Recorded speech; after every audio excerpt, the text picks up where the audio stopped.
Parfait. Donc, moi, je vais vous présenter mon projet de recherche qui porte sur les trajectoires de soins chez les patients qui souffrent d'une maladie pulmonaire obstructive chronique.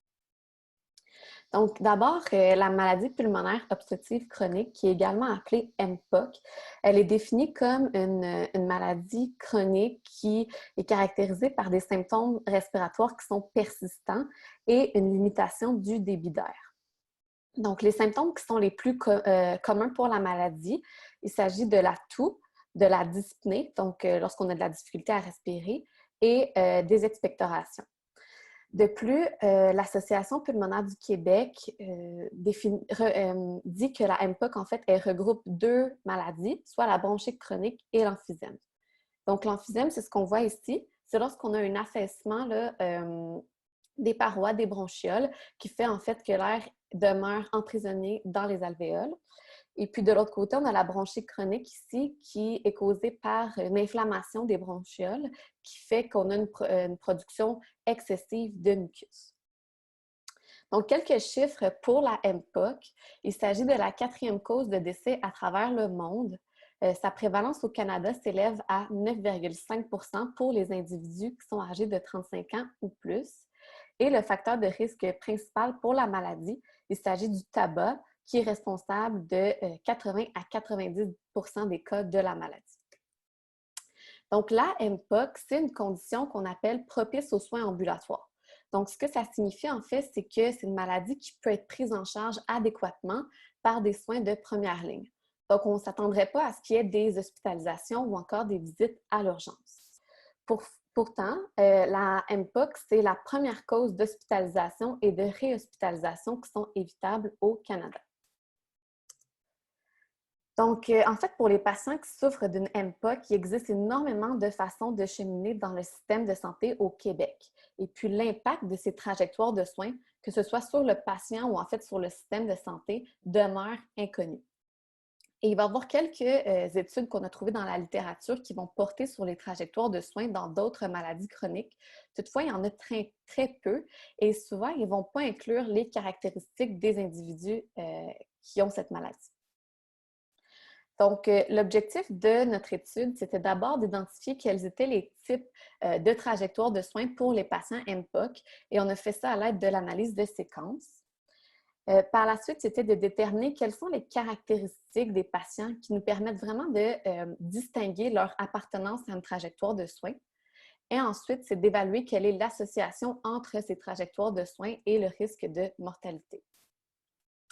Donc, pour ce faire, on a créé une étude de cohorte rétrospective à l'aide de banques de données administratives du Québec. Et puis, ces banques de données étaient disponibles entre 1996 et 2016. Donc, on avait la RAMQ, MEDECO et également le Registre des événements démographiques du Québec. On avait également une banque de données supplémentaire qui nous donnait l'information qui provenait en fait des enquêtes sur la santé des collectivités canadiennes, qui est également appelée ESCC. Et puis ces données étaient disponibles entre 2007 et 2013. Donc pour ceux qui ne sont pas familiers avec l'ESCC, en fait, c'est une enquête qui est réalisée par Statistique Canada à l'échelle nationale et puis qui va collecter l'information sur les caractéristiques des participants et également sur leur état de santé et sur leur utilisation des services de santé. Donc, pour être inclus dans notre étude, ça devait être des Québécois qui avaient répondu à l'ESCC entre 2007 et 2013. Et lorsqu'ils répondaient à cette enquête, ils devaient accepter que l'on jumelle leurs données aux données des banques administratives du Québec. De plus, ce devait être des individus qui avaient un code diagnostic de MPOC qui était enregistré dans les banques de données. Et ce diagnostic devait être présent 7 ans avant la date à laquelle ils répondaient à l'ESCC. De plus, ils devaient avoir 40 ans ou plus lorsque leur diagnostic était enregistré. Et enfin, ce devait être des individus qui étaient toujours vivants lorsqu'ils entraient dans la cohorte. Et puis, notre date d'entrée dans la cohorte est définie comme 2 ans suivant le SCC. Donc, si je mets toute cette information là, sous forme de schéma, on a la date de l'ESCC qui nous permet d'avoir les caractéristiques de base des participants. Par la suite, on mesurait les trajectoires de soins sur une période de 2 ans. Et puis ensuite, on suivait les patients soit jusqu'à leur décès ou encore jusqu'à la fin de l'étude. Donc, la première analyse qui a été effectuée, c'est l'analyse de séquence. Donc, cette analyse nous servait à identifier les trajectoires de soins des patients MPOC. Donc, l'objectif, c'est de regrouper les individus sur leur similarité dans une séquence donnée d'événements. Donc, qu'est-ce qui est particulier avec l'analyse de séquence, c'est qu'en fait, ça tient compte de la chronologie et de la durée des événements médicaux, mais également du changement d'un événement à un autre.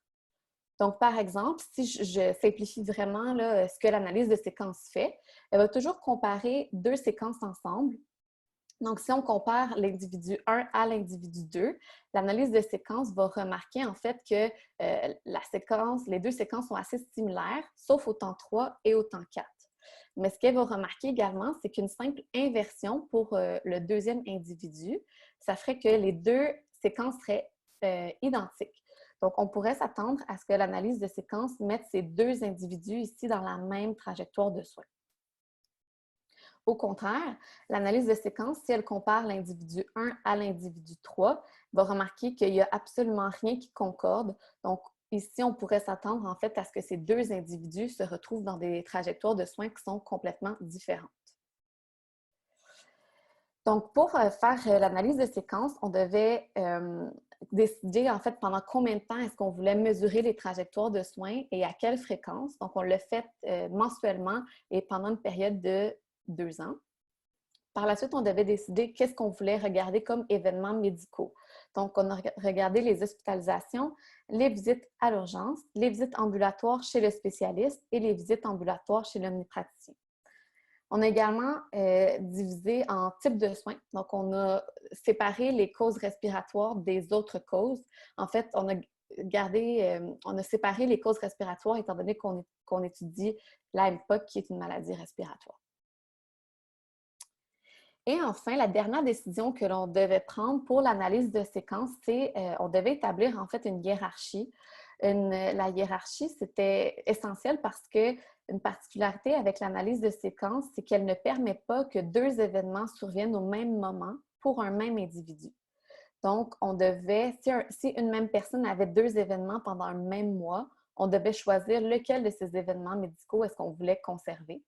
Donc, on a basé notre hiérarchie sur la sévérité et l'importance de l'événement médical. Donc, ce qu'on a fait, c'est qu'on a mis toutes les causes respiratoires comme prédominant sur les autres causes. Puis ensuite de ça, on a dit que les hospitalisations ou que les visites à l'urgence, c'était les événements les plus importants, suivis des visites ambulatoires chez un spécialiste, puis ensuite de ça, visites ambulatoires chez un omnipraticien. Puis on a pris le même ordre là, pour les autres causes. Les autres analyses statistiques qu'on a utilisées pour répondre aux deux autres objectifs, donc pour le deuxième objectif, on a fait un test du K2 et ensuite de ça, on a fait un value test. Et pour le troisième objectif, qui était d'évaluer l'association entre les trajectoires de soins et la mortalité, on a fait un modèle brut avec imputation pour en fait remplacer les valeurs manquantes qu'on avait, et puis un modèle également qui était ajusté pour les facteurs confondants, encore une fois avec imputation multiple. Donc, ici, seulement à titre indicatif, là, les caractéristiques des patients qu'on avait pour notre étude. Donc, si on avait seulement les données du Québec, des données administratives, on aurait eu seulement ces 4 caractéristiques ici, là, alors que, étant donné qu'on avait les données de l'ESCC, on avait une quantité beaucoup plus importante de caractéristiques pour les participants à l'étude. Donc, les résultats, d'abord, ici, ce sont les mêmes critères d'inclusion que je vous ai présentés précédemment. C'est seulement pour vous dire qu'à la fin, on avait un échantillon total de 3 352 patients qui étaient MPOC dans notre étude. Donc, c'était des individus qui étaient âgés majoritairement de 65 ans et plus, qui étaient des femmes. 35 % étaient fumeurs et 64 % étaient des personnes qui étaient inactives.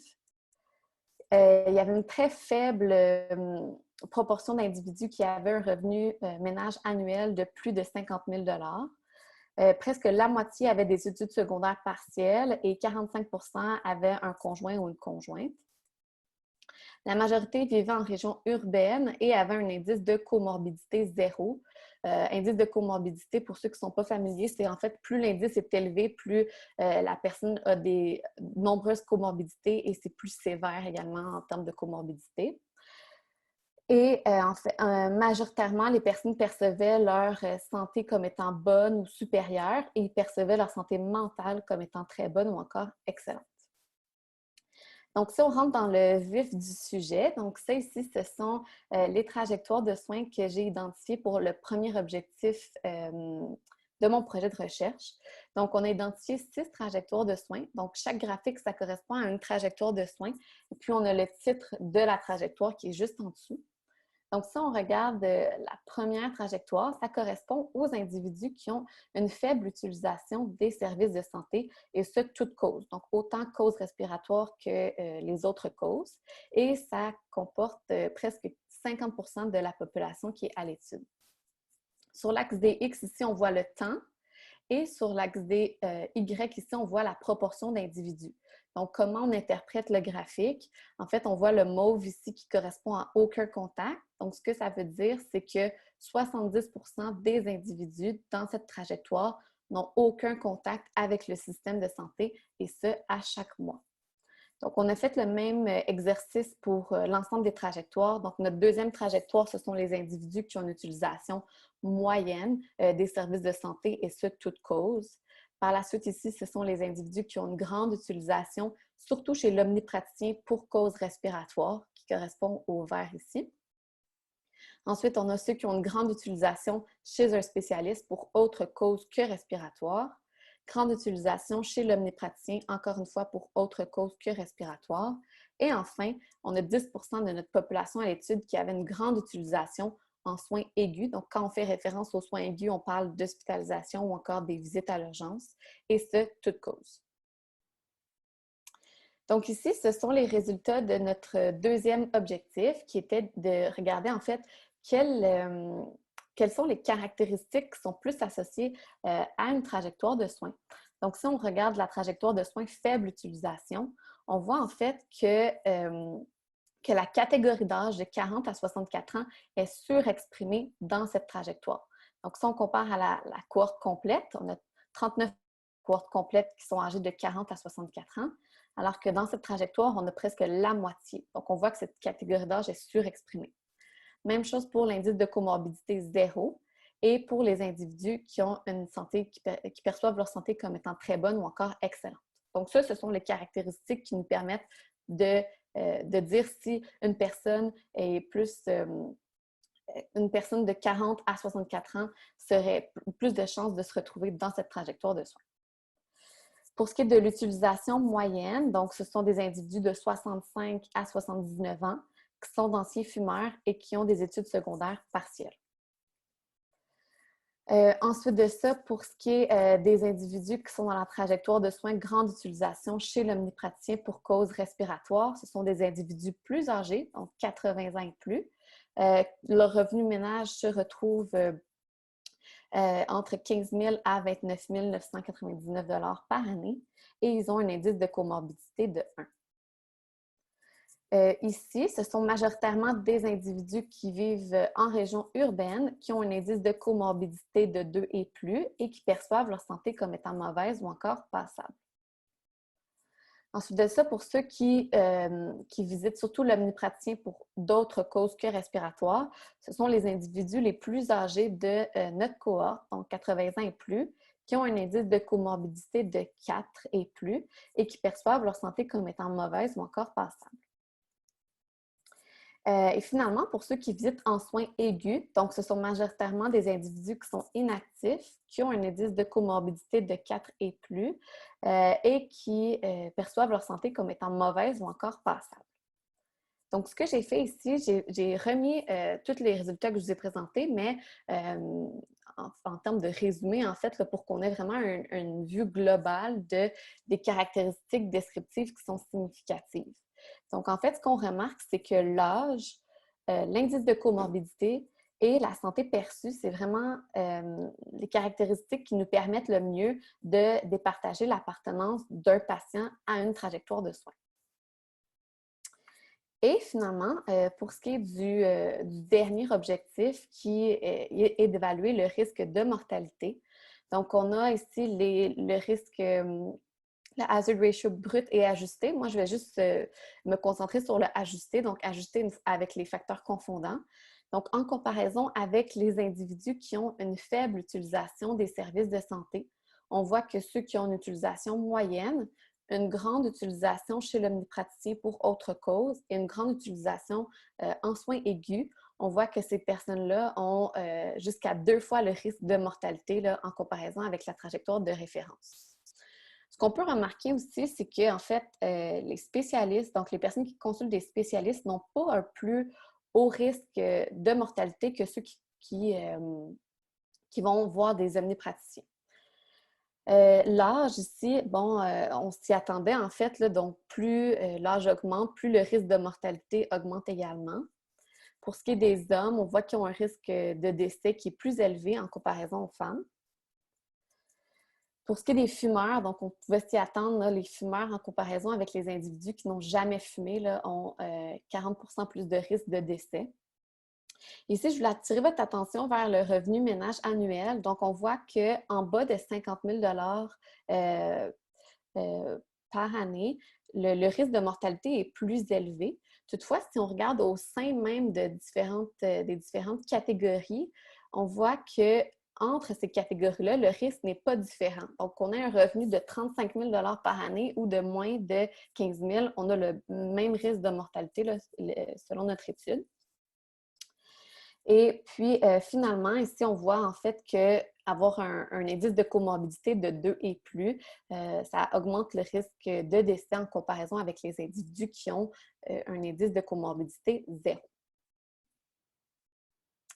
Donc, avantages et limites de l'étude, les avantages d'avoir des données administratives, donc les banques de données du Québec, ça nous permet d'avoir des données journalières sur l'utilisation réelle des soins.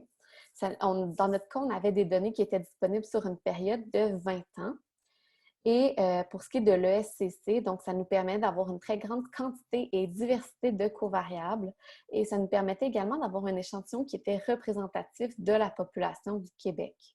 Ça limitait également notre biais de sélection étant donné qu'on avait un très haut taux de participation. Pour ce qui est des limites, donc on avait une taille d'échantillon qui était assez petite et on avait également des limites qui sont en fait inhérentes à l'analyse de séquences, soit le fait que ça requiert la création d'une hiérarchie, donc ça c'est problématique. Et puis, bien qu'on soit en mesure de prendre en considération l'ordre de la chronologie des événements, on ne prend pas en compte le nombre de visites médicales dans un mois.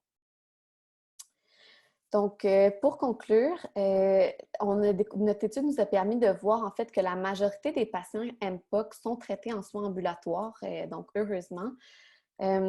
Également qu'on est en mesure de regrouper les patients sur la base du type de service de santé qui a été utilisé, que les caractéristiques qui nous permettaient le mieux de distinguer l'appartenance à une trajectoire de soins.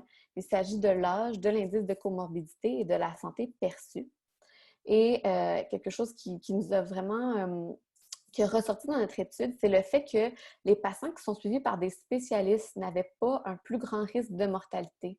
Donc, en fait, on s'attendrait à ce que les patients MPOC qui consultent un spécialiste aient une maladie qui est plus sévère, plus avancée. Toutefois, leur risque de mortalité n'est pas plus grand que ceux qui sont suivis par des omnipraticiens. Donc, en fait, ça pourrait peut-être nous indiquer que les spécialistes offrent une prise en charge qui est plus adéquate grâce à l'utilisation d'outils objectifs. On parle par exemple des tests de fonction pulmonaire. Donc, pour finir, notre étude nous a permis d'approfondir une méthode d'analyse statistique qui est émergente dans le domaine de la santé, soit l'analyse de séquences. Ça nous permet également d'offrir aux cliniciens et aux décideurs une meilleure compréhension de comment est-ce que les patients naviguent dans le système de santé au Québec.